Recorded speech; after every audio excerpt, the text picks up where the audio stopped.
রয়টার্সের telephonic interview বেরোলো। এটা কি নেহাতি ইন্টারভিউ, নাকি এর মধ্যে লুকিয়ে আছে গভীর ডিপ্লোম্যাসি? ইন্টারভিউ তো আমি তো করেছি, আপনারাও সব শুনেছেন, আপনাদের দেশেও প্রচুর এখনো আলোচনা হচ্ছে। কিন্তু আমি সবসময় না, আপনাদের বলেছি না, আমি পেছনের কারণটা আমি খুঁজি, যে এতদিন উনি ওনার দলের কর্মীদের সঙ্গে উনি টেলিফোনে আলাপ করতেন।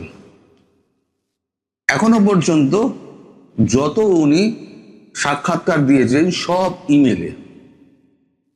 হঠাৎ কি এমন হলো যে তিনি একটা রয়টার্সকে 10 তারিখে একটা টেলিফোনিক ইন্টারভিউ দিলেন? আপনাদের মনে আছে যে, আমি নিচে লিঙ্কও দিয়ে দেবো, আমি 9 তারিখে একটা ভিডিও করেছিলাম যে রাজনাথ সিং এবং অজিত দোভাল ওনার সঙ্গে দেখা করতে গেছিলেন। তারা কিন্তু এনডিটিভি ওয়ার্ল্ডকে দেওয়া সাক্ষাৎকার উনি বলে দিয়েছেন যে আমি ডিসেম্বরেই আমি ফিরব। তা সেই প্রসঙ্গে যখন অজিত দোভালের সঙ্গে কথা হয়, ওই ভিডিওতেই আছে যে আপনি যে এত নিশ্চিত হচ্ছেন কি করে, তখন উনি বলেছিলেন আমি যা করি চিন্তা করেই করি, চিন্তা ছাড়া আমি কিছু করি না। এবার আমি তো বলে দিয়েছি, এবার আপনারা যা আপনাদের ব্যাপার, আপনারা কি করবেন না করবেন এটা আপনাদের ব্যাপার। বলে বলটি পুরো ভারতের ঘাড়ে ঠেলে দিয়েছে, আমি ওই ভিডিওতেই বলেছিলাম। এরপরে হচ্ছে 10 তারিখে বেরোলো আপনার রয়টার্সের টেলিফোনিক ইন্টারভিউ, এই প্রথম। আচ্ছা, আগে রয়টার্সের পরিচয়টা দিয়ে দিই। রয়টার্স হচ্ছে একটি কানাডিয়ান আপনার সংবাদ সংস্থা এবং পেপার। তাদের টরেন্টোতে তাদের হেড অফিস, এবং তাই যে প্রেসিডেন্ট সম্ভবত উনি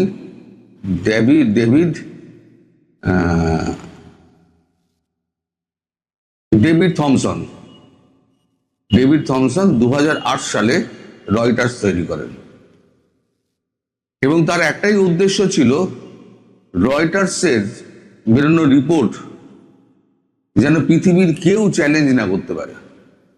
সুতরাং 200% শিওর না হওয়া পর্যন্ত এই রিপোর্ট করা যাবে না, এবং সেখানে সবার কিন্তু বক্তব্য থাকতে হবে সাংবাদিকতার নিয়ম অনুযায়ী। এই যখন বলা হলো না, তখনই ডিপ্লোম্যাটিক চালটা ব্যবহার করা হলো। অজিত দোভাল সোজা যোগাযোগ করলেন একেবারে রয়টার্সের ডেভিড থমসনের সঙ্গে। অজিত দোভালের বক্তব্য ছিল যে এমন একটা নামী কাগজকে দিয়ে ওনার ভয়েস মানে ইন্টারভিউ ছেপে দেওয়া, যেটা বিশ্বব্যাপী আলোড়ন সৃষ্টি করবে এবং যার উপরে কেউ কোনো কোশ্চেন তুলতে পারবে না। কিন্তু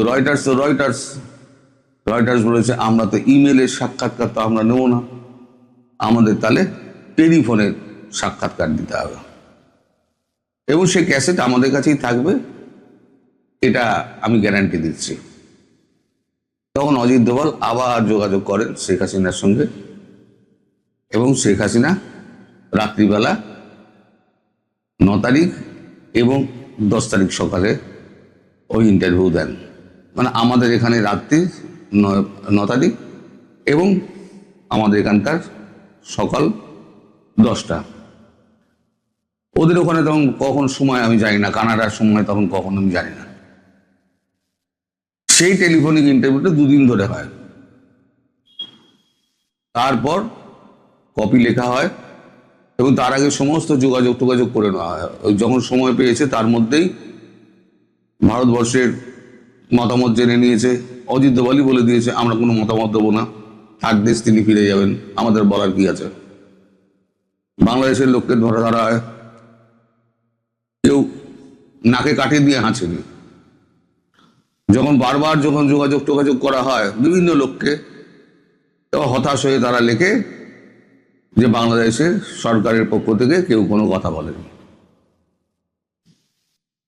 এর ডিপ্লোম্যাটিক চালটা হচ্ছে এইখানে, এইবারেতে সব কটা বিদেশি যত কাগজ আছে আপনি দেখবেন, ওয়াশিংটন ডিসি পোস্ট, তারপর আপনার আরো যে সমস্ত আমেরিকান কাগজ রয়েছে, আরটি রাশিয়ান কাগজ রয়েছে, এই সমস্ত কাগজগুলো ধীরে ধীরে ধীরে ধীরে তার ইন্টারভিউ নেবে।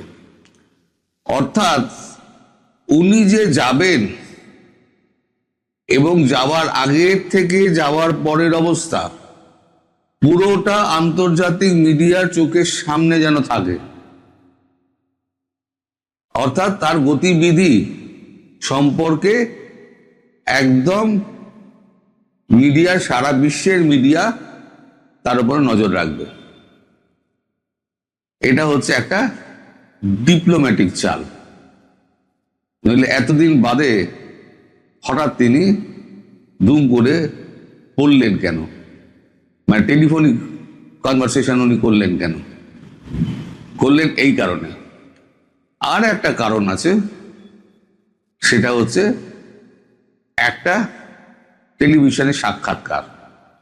সেটা কবে হবে আমি জানি না, কিন্তু একটা বিদেশি টেলিভিশন, খুব নামি টেলিভিশন, তাদের প্রতিনিধিরা আসবে, ভারতবর্ষের বিশেষ সুরক্ষায় তাদেরকে নিয়ে যাওয়া হবে, নিয়ে গিয়ে তারা ওখানে কথাবার্তা বলবেন।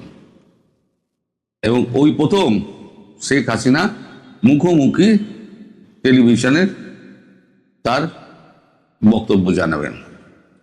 অর্থাৎ তিনি মন থেকে গুছিয়ে নিয়েছেন আমি কিভাবে কি করব না করব।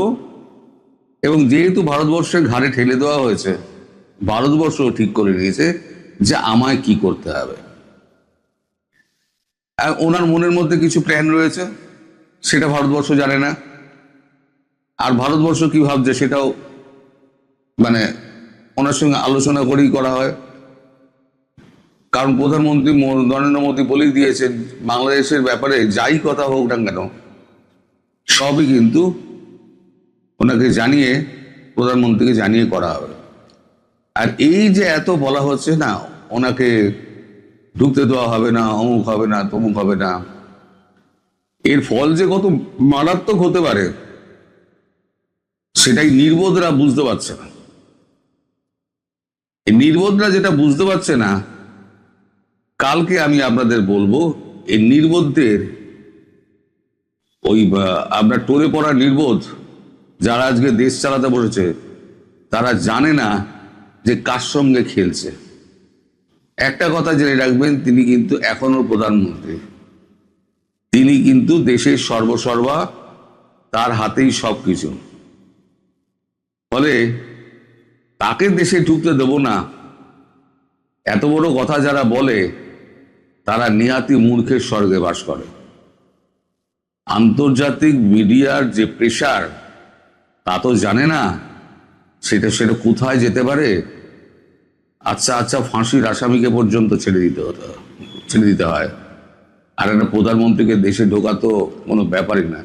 এবার যেটা দাঁড়াচ্ছে ধীরে ধীরে, আমার যেটা মনে হচ্ছে, আমি যেটা বলেছিলাম উনি প্রধানমন্ত্রী হিসেবেই হয়তো ফিরবেন। আমি আজকে আপনাকে বলে দিলাম, যেদিকে অঙ্ক এগোচ্ছে, আমি গতকালকে হয়তো বলেছিলাম বেশি বলে ফেলেছি, এখন অঙ্ক যেদিকে এগোচ্ছে তাতে আমার পূর্ণ বিশ্বাস তিনি প্রধানমন্ত্রী হিসেবেই দেশে ঢুকবেন। এবং তার আগে এই যতই যে বাধা দেওয়ার জন্য উঠে পড়ে লেগেছে না, সব হচ্ছে ভয়ে, তারা সব দেখবেন ভেঙে গেছেন, সব ভেঙে যাবে, একটাও দেশে থাকবে না। পুরো দেশ আওয়ামী লীগ একেবারে করে নেবে, দখল করে নেবে।